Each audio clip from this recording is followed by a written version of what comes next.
Lionel Messi qui est plus proche que jamais du PSG, l'AS Monaco et l'OL qui se font accrocher pour leur démarrage en Ligue 1, et le Brésil qui est champion olympique. Voici les titres du journal de Made in Foot.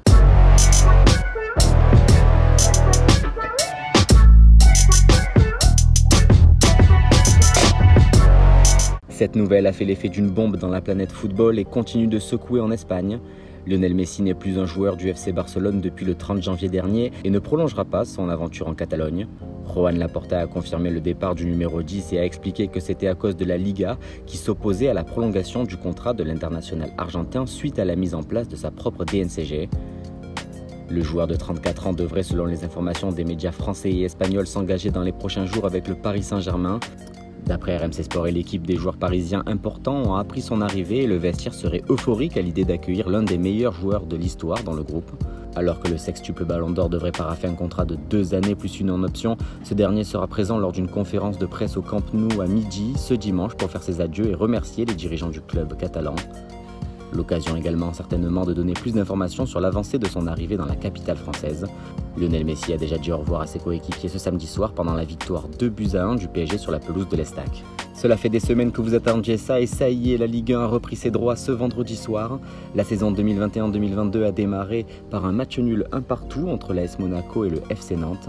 Le club de la Principauté avait pourtant fait le plus dur en ouvrant le score dès la 14e minute grâce à Gelson Martins, mais les Canaries sont parvenus à égaliser juste avant la mi-temps par la voix de Jean-Charles Castelletto. Malgré une large possession et maîtrise du ballon, les hommes de Niko Kovac ont fait preuve de maladresse devant les cages nantaises en ne cadrant que 3 de leurs 15 tentatives. Un autre prétendant au podium a perdu des points dans ce début de saison, il s'agit de l'Olympique Lyonnais. L'OL a été accroché 1-1 par le Stade Brestois. Les Bretons ont ouvert le score à 2 minutes de la pause grâce à une magnifique frappe depuis l'entrée de la surface d'Irvine Cardona. Islam Slimani lui a répondu à l'heure de jeu suite à un beau mouvement collectif.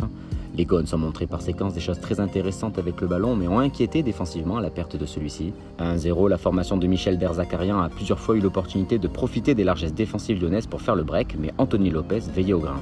Le Brésil a conservé son titre olympique dans le tournoi masculin ce samedi après-midi en dominant l'Espagne 2-1 au bout des prolongations au stade international de Yokohama. Malgré un pénalty raté à la 38e de Richarlison, c'est le Brésil qui a ouvert le score juste avant la mi-temps grâce à Mateus Cunha sur un service de Dani Alves. Si Mikel Oyarzabal a égalisé à l'heure de jeu grâce à une magnifique reprise de volée au second poteau, c'est Malcolm qui a offert l'Euro olympique au sien en inscrivant le but de la victoire à la 108e minute. Merci à tous de nous avoir suivis, n'hésitez pas à vous abonner à la chaîne Made in Foot, liker et partager. On se retrouve très bientôt pour un nouveau journal.